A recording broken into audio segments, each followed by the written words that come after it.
Banyak sekali orang di sekitaran Gunung Lawu ini mempercayai bahwa Gunung Lawu ini adalah sebuah kutukan dari Raja Brawijaya V, raja terakhir kerajaan Majapahit. Halo semuanya, assalamualaikum warahmatullahi wabarakatuh. Bertemu lagi dengan saya di sini, Satrio Wahyu, dan ini tentunya adalah Diary Satrio Wahyu, sebuah diary luar biasa yang semakin dirindukan. Jadi di video kali ini saya akan mengingatkan terlebih dahulu buat kalian yang baru saja bergabung dan menemukan channel ini untuk segera subscribe, like, dan komen nantinya, dan juga tonton video-video aku yang lain. Dan tak lupa saya ucapkan terima kasih dan selamat datang. Juga untuk kalian-kalian yang sudah lama bergabung di sini, saya ucapkan terima kasih banyak atas kesetiaan kalian. Dan di video kali ini saya akan menceritakan sebuah kisah mistis yang berada di seputaran Gunung Lawu. Seperti apa kisahnya? Kita langsung masuk aja ke ceritanya.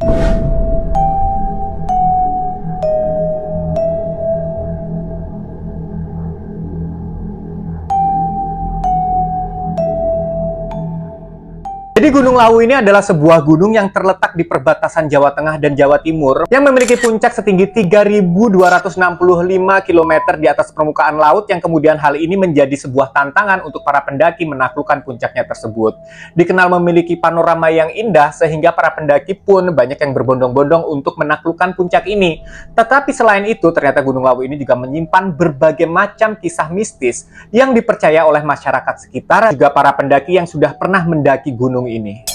Dan tentunya kalau ngomongin cerita mistis, pastinya selalu menarik, bukan untuk kita simak. Dan memang katanya pengalaman-pengalaman mistis ini tidak hanya dialami oleh penduduk sekitar Gunung Lawu loh, tetapi juga dialami oleh para pendaki yang mendaki gunung tersebut. Dan pertama-tama kita akan bahas dulu legenda-legenda seputar Gunung Lawu.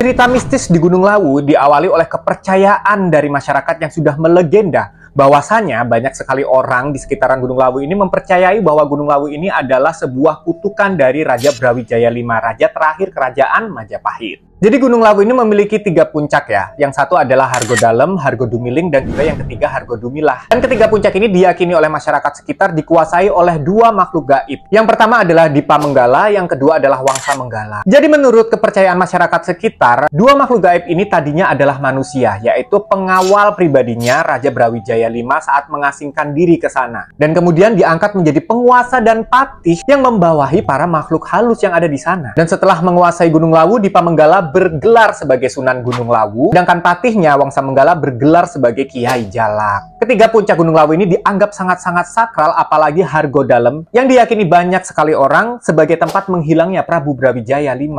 Dari awalnya aja udah kelihatan banget ya, aura mistis sangat kental di daerah sekitar Gunung Lawu. Apalagi 3 puncaknya ini dianggap sakral. Nah, sekarang kita mulai masuk nih ke kisah-kisah mistis yang membuat merinding.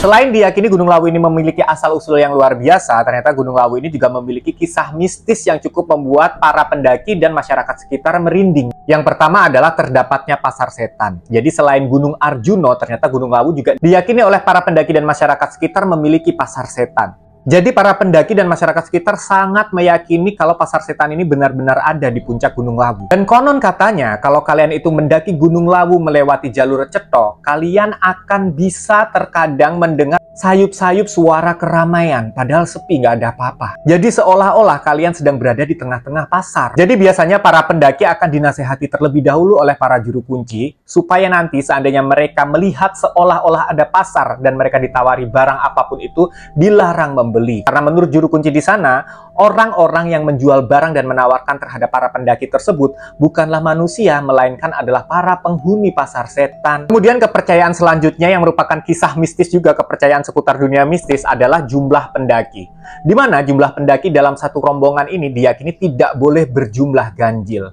Jadi kalau ada rombongan yang berjumlah ganjil dan naik tuh bareng-bareng ke puncak Gunung Lawu, mereka akan digenapi oleh makhluk gaib yang ada di sana. Kemudian mitos berikutnya adalah mitos sendang derajat. Di puncak Gunung Lawu ini ada sebuah mata air yang disebut sebagai sendang derajat. Konon katanya banyak sekali orang yang mempercayai kalau kita meminum air dari sendang derajat tersebut, kita akan bisa menjadi awet muda. Tapi jangan salah, bukan tanpa rintangan. Karena diyakini kalau misalkan niat kita lurus atau baik, biasanya akan dipermudah segalanya. Tetapi kalau niat kita ada yang melenceng, biasanya akan diberikan rintangan yang bertubi-tubi. Mitos berikutnya adalah mitos di mana Gunung Lawu memiliki nyawa. Jadi bisa mendengar perkataan penataan semua pendaki. Dan karena inilah juga biasanya juru kunci akan memesan kepada para pendaki, akan berpesan kepada para pendaki kalau misalkan naik ke atas Gunung Lawu tidak boleh berkata-kata kasar dan kurang sopan. Termasuk juga sikapnya juga harus dijaga. Karena udah banyak nih kejadian adanya pendaki-pendaki yang kesasar atau kehilangan arah